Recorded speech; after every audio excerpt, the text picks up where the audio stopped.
තෙරුවන් සරණයි. අද අපි කතා කරන්නට බලාපොරොත්තු වෙන්නේ බෞද්ධ ශිෂ්ටාචාරය විෂයට අදාළ ಭಾರತೀಯ බ්‍රාහ්මණ සමාජ ධර්ම පිළිබඳව.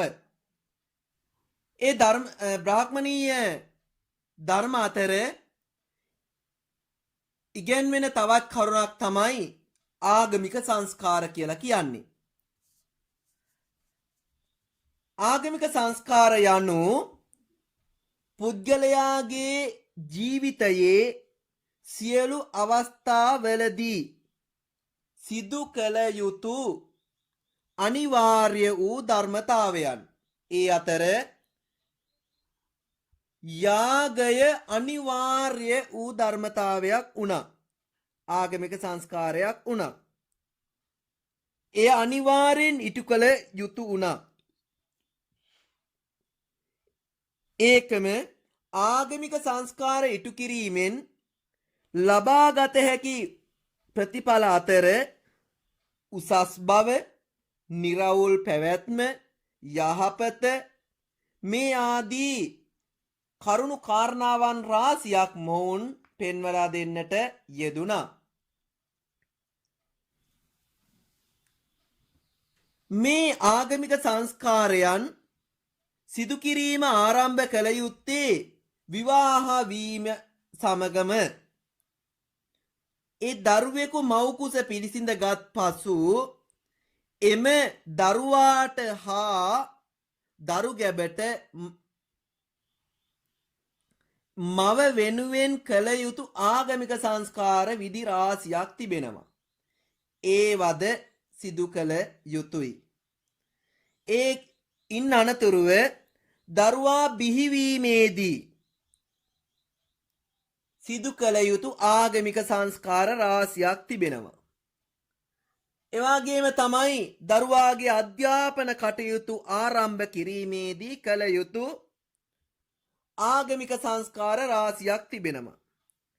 එවාගේම විවාහයේදී සිදු කළ යුතු ආගමික සංස්කාර රාශියක් තියෙනවා. මෙන්න මෙවැනි ආකාරයේ ආගමික සංස්කාර අතරම සිසුවෙකු වශයෙන් එවාගේම ඒ සිසුවෙකු වශයෙන් අධ්‍යාපනය හදාරන ඔහු එවාගේම කන්‍යාවක විවාහක කාන්තාවක වෘත්තියක යෙදෙන පාලකයෙකු ලෙස විවිධ අවස්ථාවන් වල මේ ආගමික සංස්කාර නොපිරිහෙලා ඉටු කිරීම කළ යුතු වෙනවා. ආගමික සංස්කාර විධි පමණයි බ්‍රාහ්මණ දහමට අනුව කාන්තාවකට කළ හැකි විශේෂිත වූ ක්‍රියාදාමයක් බවට පත්වෙන්නේ. මේ ආගමික සංස්කාර විධි පැවැත්වීමත් එවාගේම තමයි සති පූජාවත් මේ කාන්තාව විසින් කළ යුතු ප්‍රධානතම ආගමික සංස්කාර විධි වෙනවා. විවාහක කාන්තාවක් ලෙස කටයුතු කරන මේ කාන්තාව ආගමික සංස්කාර විධි 5ක් ඉටු කළ යුතු බව ස්මෘති ග්‍රන්ථවල සඳහන් වෙනවා. ප්‍රධාන වශයෙන්ම ගර්භදාන සංස්කාර එනම් පිළිසිඳ ගැනීමේ ඇති කිරීම පිණිස කටයුතු කිරීම, පුංසවන සංස්කාර පිරිමි දරුවෙකු පැතීම වෙනුවෙන් කරනු ලබන ආගමික සංස්කාර, සීමාන්තෝන්නයන සංස්කාර ගර්භාෂයේ ආරක්ෂාව වෙනුවෙන් සිදු කරනු ලබන ආගමික සංස්කාර, ජාත කර්ම සංස්කාර බිලිඳාගේ පෙකණි වැල කැපීම වෙනුවෙන් සිදු කරනු ලබන ආගමික සංස්කාර,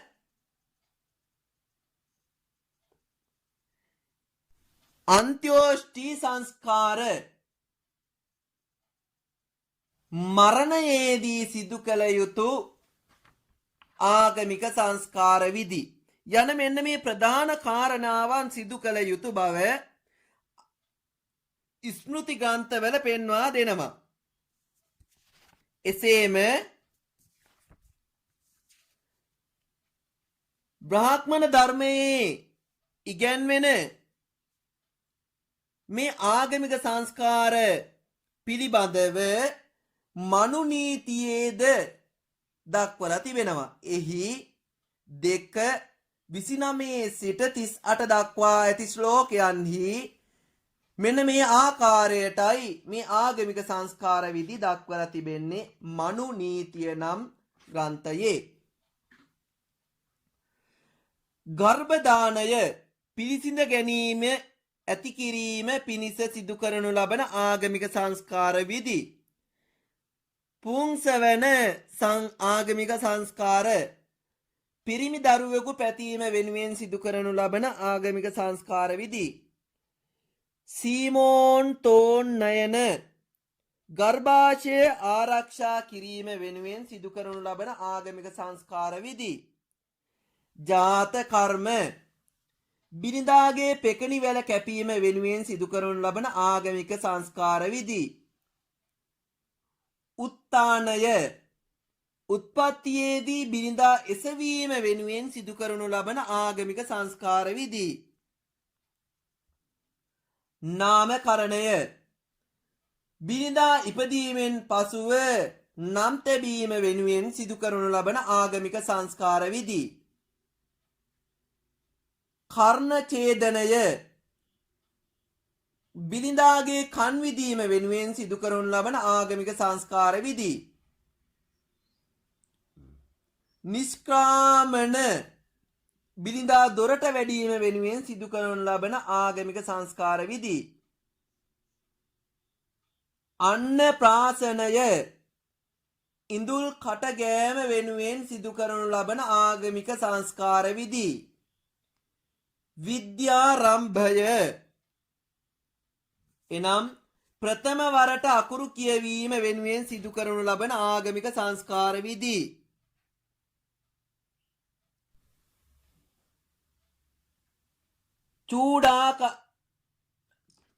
චූඩා කර්ම හිසකෙස් කැපීම වෙනුවෙන් සිදු කරනු ලබන ආගමික සංස්කාර විධි. උපනයනය ගුරු ගෙදරදී පූන නූල පැළඳවීම වෙනුවෙන් සිදු කරන ලබන ආගමික සංස්කාර විධි. විද්‍යාරම්භ ප්‍රථම වරට අකුරු කියවීම වෙනුවෙන් සිදු කරනු ලබන ආගමික සංස්කාර විධි. සාමාවර්තනය ශිල්ප අවසන් කොට දියනා ගෙදර පැමිණීම වෙනුවෙන් ස්නාතක භාවය වෙනුවෙන් සිදු කරනු ලබන ආගමික සංස්කාර විධි. අන්ත්‍යේෂ්ටිය මරණයේදී සිදු කරනු ලබන ආගමික සංස්කාර විධි.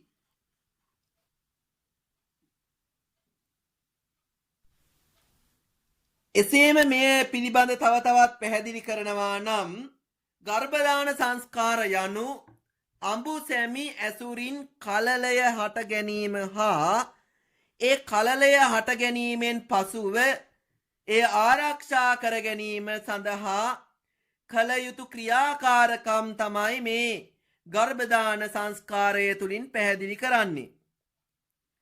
පුංසවන සංස්කාරය කියලා කියන්නේ දරු ගැබ ඇතිවීමෙන් පසු එම දරුවා පිරිමි දරුවෙකු කර ගැනීමට අදාළ මන්ත්‍ර ගායනා කරන අවධිය. මේ දෙවන මාසයේ සිට දරුවා පිළිසිඳගත් දෙවන මාසයේ සිට 8 වන මාසයේ දක්වා ඇති කාලය තුල සිදු කරනවා. මොවුන් පිරිමි දරුවෙකු පතන්නේ රට බේරා ගැනීමට යුද්ධය සඳහා යුද පිටියට යැවීමටයි. එනිසා එම පුත්‍රයා වීර පුත්‍රයෙකු වශයෙන් ඔවුන් හඳුන්වනවා. සීමෝන් තෝන් නයන සංස්කාරය කියලා කියන්නේ ගැබිනියට වැඩි ආරක්ෂාවක් සපයන කාලයයි.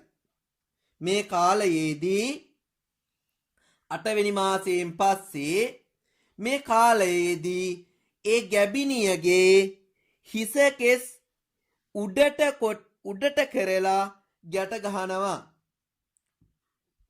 මේ කාල සීමාවේදී කරනු ලබන පුද පූජා විධිවලට සහල්, තල, ගිතෙල් ආදී දේවල් යොදා ගන්නවා. අනිවාර්යයෙන්ම මේ කාලයේදී සිදු කරනු ලබන මේ ආගමික කටයුත්ත සඳහා බ්‍රාහ්මණයින්ගේ සහාය අත්‍යවශ්‍ය වෙනවා. බ්‍රාහ්මණයින් සතුට කිරීම සිදු කළ යුතු වෙනවා.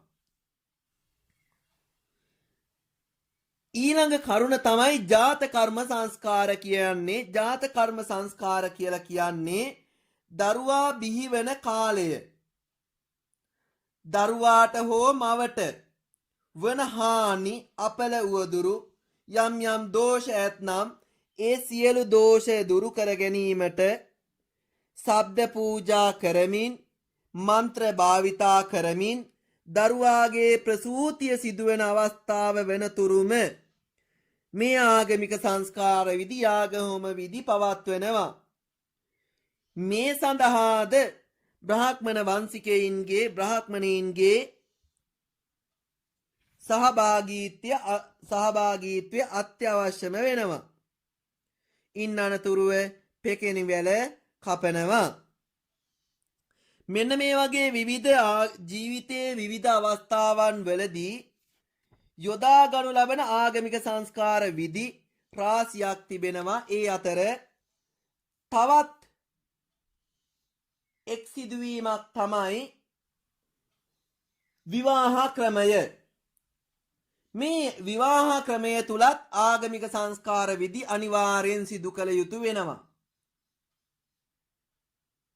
බ්‍රාහ්මණ සමාජය තුල භාවිතා වුණ පැවතුන විවාහ ක්‍රම 8ක් තිබිලා තියෙනවා. ඒ බව දැක්වෙනවා මනු නීතියේ 3:21 සිට 3:34 දක්වා ශ්ලෝක වලින් මේ බව කියවෙනවා. මේ ප්‍රධාන වශයෙන්ම මනු නීතියේ 3:21 ශ්ලෝකයේ මේ විවාහ ක්‍රම 8 මෙන්න මේ ආකාරයට දක්වනවා.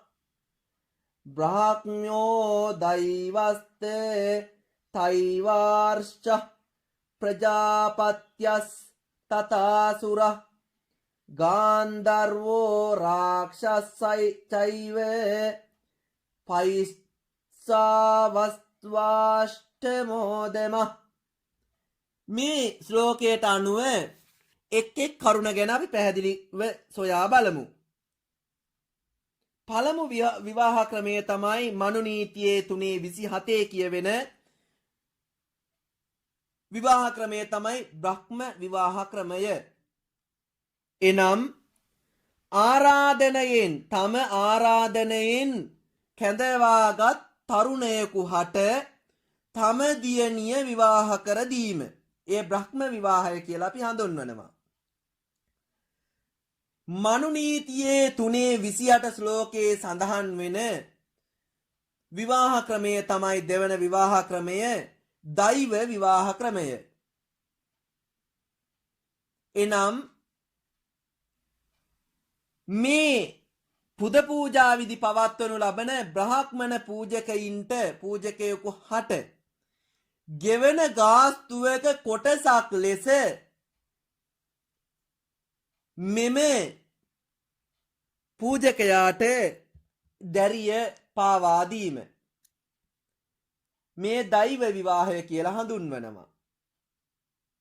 මනු නීතියේ 3:29 වන ශ්ලෝකයේ සඳහන් වන තුන්වන විවාහ ක්‍රමය තමයි ආර්ෂ විවාහ ක්‍රමය.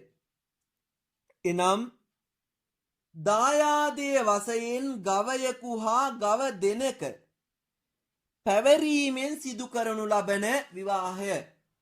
දෑවැද්ද සඳහා ගවයෙකු සහ ගව දෙනෙකු ලබා දෙනවා. මනු නීතියේ 30 වන ශ්ලෝකයෙන් කියවෙන 4 වන විවාහ ක්‍රමය තමයි ප්‍රජාපති විවාහ ක්‍රමය. එනම් කිසිදු දෑවැද්දකින් තොරව ඒ දියණිය දෑවැද්දකින් තොරව කරනු ලබන විවාහය තමයි ප්‍රජාපති විවාහය කියලා කියන්නේ. මනු නීතියේ 3:31 ශ්ලෝකයේ කියවෙන 5 වෙනි විවාහ ක්‍රමය තමයි අසුර විවාහ ක්‍රමය. එනම් මනාලිය වෙනුවෙන් ඥාතීන්ට තෑගි භෝග ලබා දීමෙන් පසු සිදු කරනු ලබන විවාහය. මනාලිය වෙනුවෙන් තෑගි භෝග ලබා දීමෙන් අනතුරුව සිදු කරනු ලබන විවාහ ක්‍රමය අසුර විවාහ ක්‍රමය කියලා හඳුන්වනවා. මනු නීතියේ 3:32 ශ්ලෝකයේ සඳහන් වෙන 6 වෙනි විවාහ ක්‍රමය තමයි ගාන්ධර්ව විවාහ ක්‍රමය.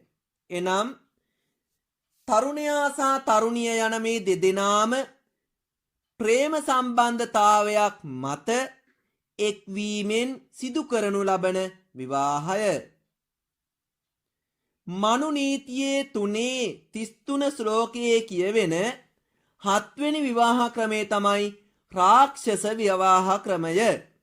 රාක්ෂස විවාහ ක්‍රමය. එනම් ඥාතීන් හඬනා අතරතුර එම කාන්තාවගේද මේ ස්ත්‍රියකගේද අකමැත්තෙන් බලහත්කාරයෙන්ම විවාහයක් කරදීම මෙය රාක්ෂස විවාහ ක්‍රමය කියලා හඳුන්වනවා. මනු නීතියේ 3:34 වැනි ශ්ලෝකයේ කියවෙන 8 වන විවාහ ක්‍රමය හෙවත් අවසාන විවාහ ක්‍රමය තමයි පෛසාච විවාහ ක්‍රමය. එනම් උමතුව නිදිගතව හෝ වෙරිමතින් සිටින කාන්තාවක හා සහවාසයේ යෙදීමෙන් අයත් කර ගැනීම. යම් විදිහකින් උමතුවෙන් සිටින කාන්තාවක් එහෙමත් නැත්නම් නිදි මතින් සිටින කාන්තාවක් එහෙමත් නැත්නම් මද්ද්‍රව්‍ය පාවිච්චි කර වෙරිමතින් සිටින කාන්තාවක් සමග සහවාසයේ යෙදීමෙන් අනතුරුව ඇය බලහත්කාරයෙන් අත්පත් කර ගැනීම තමයි පෛසාච විවාහ ක්‍රමය කියලා කියන්නේ. මෙන්න මේ විවාහ ක්‍රමයන් එදා බ්‍රාහ්මණ සමාජය තුල ප්‍රධාන වශයෙන්ම තිබුණා. මේ විවාහ ක්‍රමයන් තුලදීද ආගමික සංස්කාර විධි සිදු කළ යුතුව තිබුණා. එසේම මේ බ්‍රාහ්මණයින් විසින් උගන්වන ලද බමුණු දහමේ දැක්වෙන පුරුෂාර්ථයන් තිබුණා. මේ පුරුෂාර්ථයන් ආකාර 4යි. ප්‍රධාන වශයෙන් මෙන්න මේ කාරණා 4 ගෘහ ජීවිතය ගත කරන පුද්ගලයා විසින් සිදු කළ යුතුයි කියලා චතුර්විධ පුරුෂාර්ථයක් බ්‍රාහ්මණයින් උගන්වුවා. එනම් පළවෙනි එක අර්ථ. අර්ථ යනුවෙන් අදහස් කරන්නේ ධාර්මිකව ධනය ඉපයීම. 2 ධර්ම. ධර්ම යනු ධර්මානුකූල ජීවිතයක් ගත කිරීම. ආගමික සංස්කාර විදි සිදු කරගෙන ඒ වයස් කාණ්ඩයන් වලට තිබෙන්නා වූ ආශ්‍රම ධර්මයන් වල නියැලිලා කටයුතු කිරීම. 3 කාම.